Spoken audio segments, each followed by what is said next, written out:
Hello survivors and welcome to another Age of Z Origins video, and in this video we're going to be going over the Infinite Zombies game mode in the tower defense post. As you can see at the tower defense post here, it is the game mode on the right hand side. You get one of these attacks effectively per day, and it is exactly as it says. It's an infinite amount of zombies that are going to be thrown at you in periodic waves, just like classic, but it never ends and they get harder and harder and harder. It is obviously impossible to win this because eventually it's just going to become too much. It's about how long you can hold them off.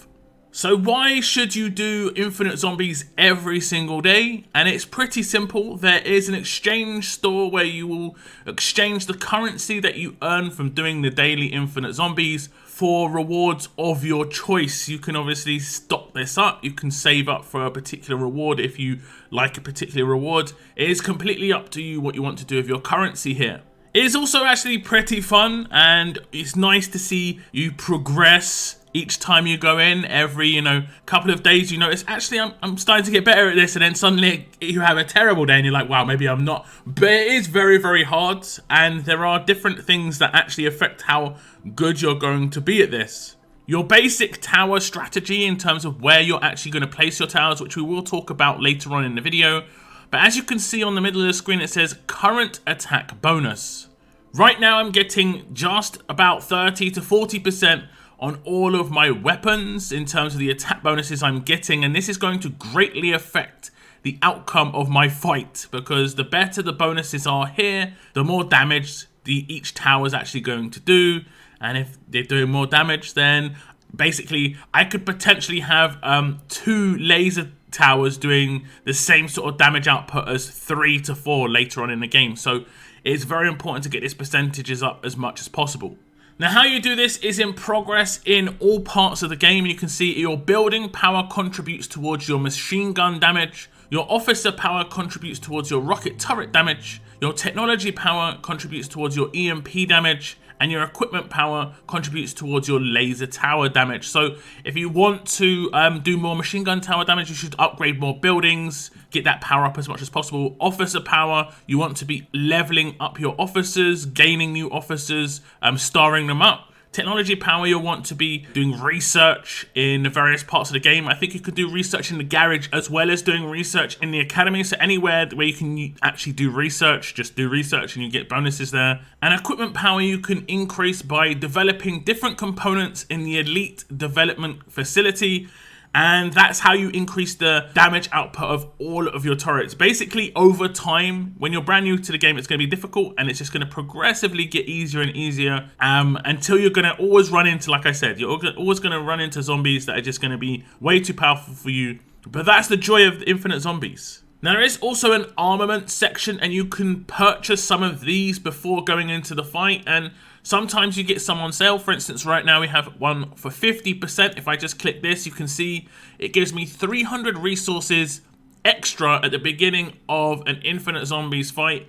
And if you're going for like the new record, your personal record, this is going to actually be massively effective. That gives you 5 extra laser towers at the beginning of a fight. That is actually really, really powerful. You can also get other upgrades as well. For instance, you can get this one here, which gives you more resources per takedown of the zombies, which is obviously great. You can also increase the actual quality of the rewards that you're going to receive after each wave.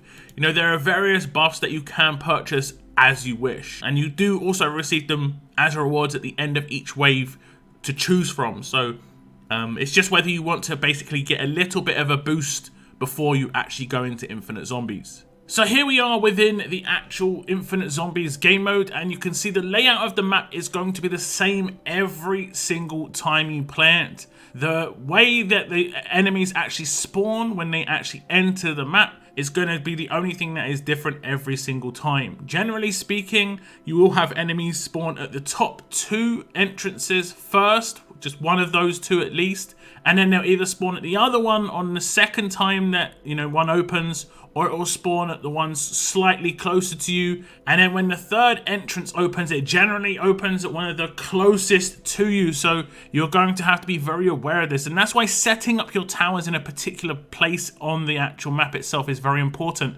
If you set up too close to the initial entrance points, those towers will not be able to help out against other entrance points closer to your base, effectively what you're trying to defend. So generally speaking, setting up from near your base and then moving forward would probably be the best way to go in terms of just making sure you're getting the best usage out of all your towers. So on the first spawn, you can see we do know the path in which the enemy is going to be coming in, and this is good to know where to set up. And it's just good to try and test things out. This is a daily thing. There's no real failure thing here. You're always going to lose, but you're just trying to learn the system. So just set up and just try and have fun. Just be aware that other entrances will open and it will get gradually harder and harder and harder. It is very difficult, and generally speaking, you're going to get overwhelmed very quickly, but it's definitely worthwhile running through just to get the rewards to spend in the store. Now, after defeating each wave, you will get to choose one buff that can either buff you for the rest of the Infinite Zombies battle or the following wave. So for instance, right now on the screen you can see it's a 300 resource boost.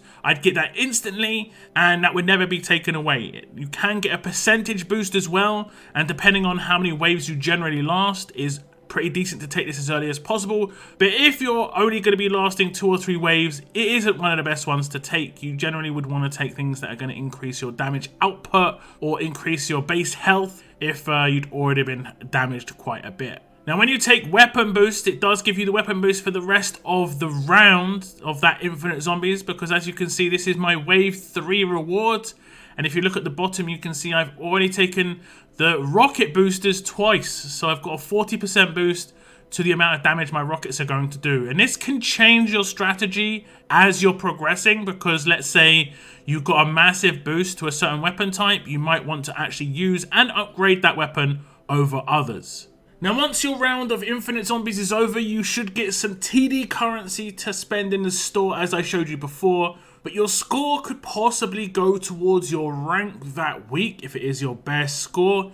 And your rank can basically give you extra rewards on top. Generally speaking, it's going to be things like Commander XP, more TD coins, and fleet speed ups. But these can change from week to week. If you want to keep track and check out what the rewards are that week, you can easily check in the Infinite Zombies tab. So that's just a quick starter guide for Infinite Zombies, and once you get the hang of things, I think you'll get your own little tactics in place. For me, starting from the back seems to be pretty nice. When I was starting all the way forwards, yeah, I was getting nowhere near 2,000 high score. I was getting maybe like 500. It was pretty bad indeed. Do let me know your thoughts on Infinite Zombies in the comments down below, and if you have any special strategies yourself, let me know. That is the end of my video. I want to thank you very much for tuning in, and as always, keep on surviving, guys.